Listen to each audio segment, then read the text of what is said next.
Insanity and greatness are next door neighbors, and they borrow each other's sugar.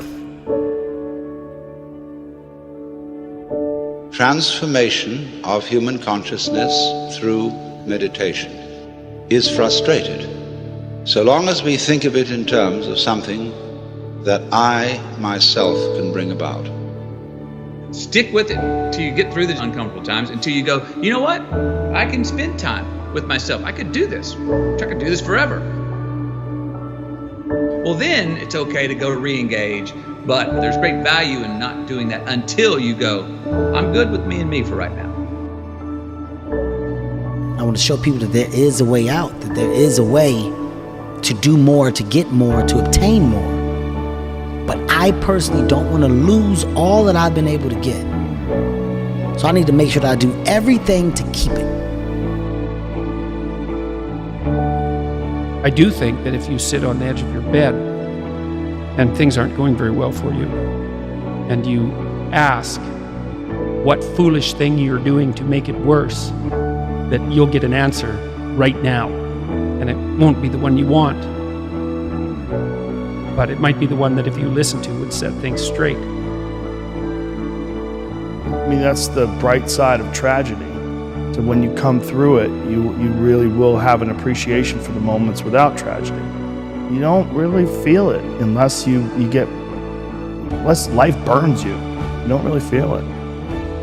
That's the thing. All I'm doing is sparking the awareness in others to go, why not? Why can't I create? Why can't I start? Why can't I be a business? Why can't I be a CEO? Why can't I be a tech guru? There's so much that some people just don't understand they can do. When it's all said and done, my book is gonna be full of all the shit that Kevin Hart did. Because I never was content with doing just 1, 2, or 3. Why not? We get this strange feeling that we have never had, you see, in our lives, that we are no longer this poor little stranger and afraid in a world it never made.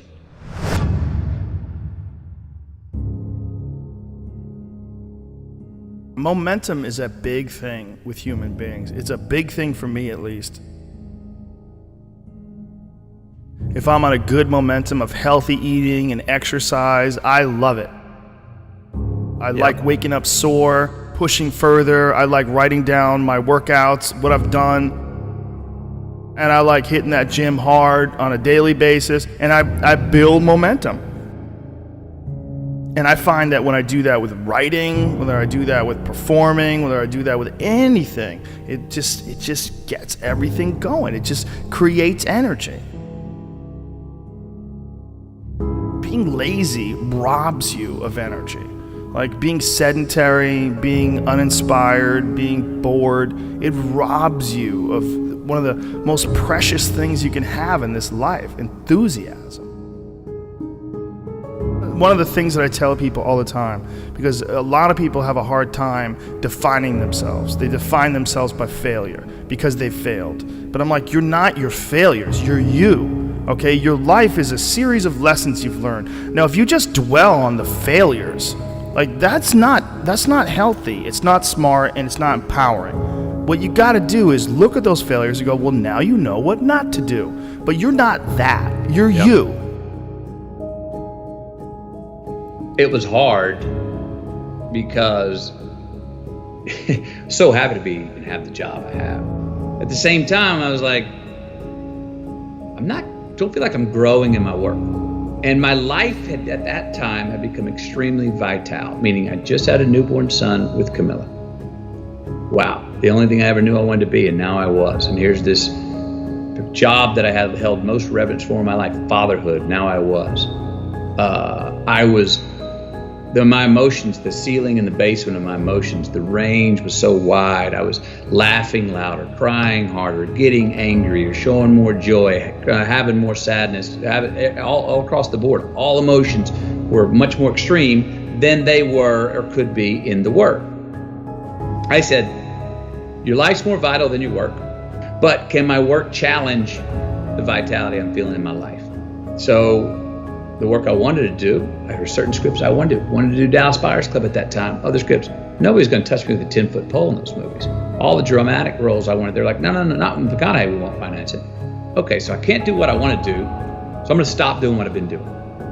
So I stopped doing rom-coms. I said no, I stopped. Well, for the first 6 months of not doing rom-coms, I wasn't doing anything. Finally, nothing came in. And for 14 more months, nothing came in. I considered other careers. Didn't know if I'd ever work again. But after 20 months of being gone, unbranding as I now call it, being out of sight, not being in your theater or your living room in a rom-com, not seeing me shirtless on the beach, I became a new good idea. I don't know, I haven't seen him, where has he been? I was kind of refound. So I had to do that for myself. I loved doing the rom-coms, but I was getting the scripts and I felt like I could do the same script tomorrow morning. And I was like, that's fine, but I want something that's gonna make me sweat in my boots. I want some work that's gonna challenge me and make me go, I'm scared of this role for all the right reasons. And I can't wait to go attack it and see how I come up the other side. Why seek the role that's hard? Because it costs me something. Because it costs. It's not really a risk unless you can lose the fight. I feel more alive in them. I have an experience in the making of them. I'm nervous every day I come to work. I feel like when I nail a day and I knock it and I know I did, I feel like, yes.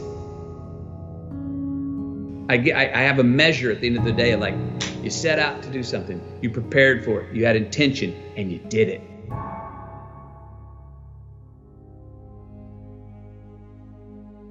You know, there's lots of different ways to interpret the world, and you can maybe even make a case that there's an endless number of ways to interpret the world. And the problem with that is that it kind of disorients you in terms of what you should be doing. Just because there's a very large number of ways to interpret the world doesn't mean there's a very large number of productive, meaningful, and sustainable ways to interpret the world. The thing that's so interesting about the day is like a page in a book. I had one client who was spending about 45 minutes a night fighting with his young son about when to go to bed. And so, you know, they weren't having a pleasant time of it because it was just a constant battle. And that's common. Like, it's very common for parents of young children to be locked in a battle that occurs day after day. Sometimes it's around eating, sometimes it's toilet training, sometimes it's general behavioral issues, sometimes it's bedtime. It's like, okay, 40 minutes a day. So that's 280 minutes a week. So that's, let's say, 5 hours. It's 20 hours a month. It's 240 hours in a year. That's 6 work weeks. That's a month and a half.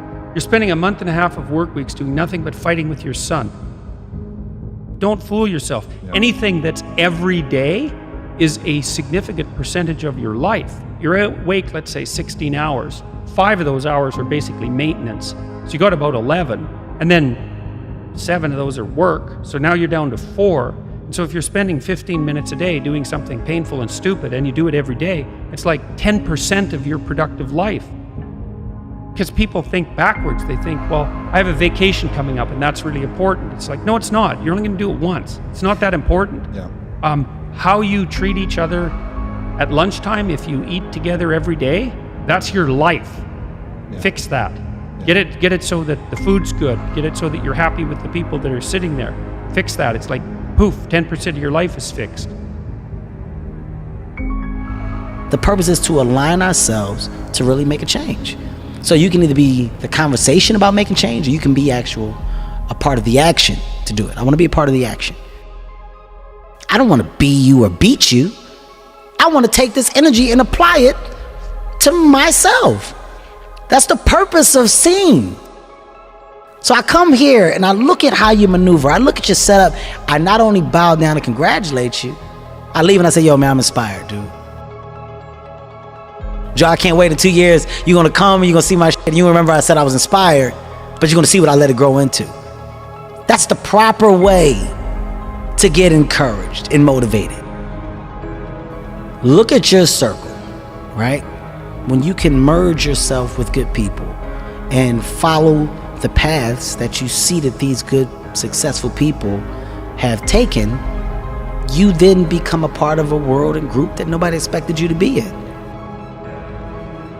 So everything else from the outside that comes in, you're throwing at a bubble that can't be popped. It's a force field around me. There's a force field around me because what really matters, loves me wholeheartedly. And when you have that and you understand that, you're unbreakable. So if you don't add to that force field, if you don't make my force field stronger, you don't get time from me. My true understanding is, all right, you got one life, and that one life, the goal for us is to live it to the best of our ability from the beginning to what's said the end. People don't understand it's you against you. The only person that gets in your way is you. Nobody else. It's you. What I've understood is that what people are doing has nothing to do with me. I should always be a step ahead because I'm thinking differently, because I'm thinking about myself. Making myself better puts me in a position to make others better. Hard work brings great reward.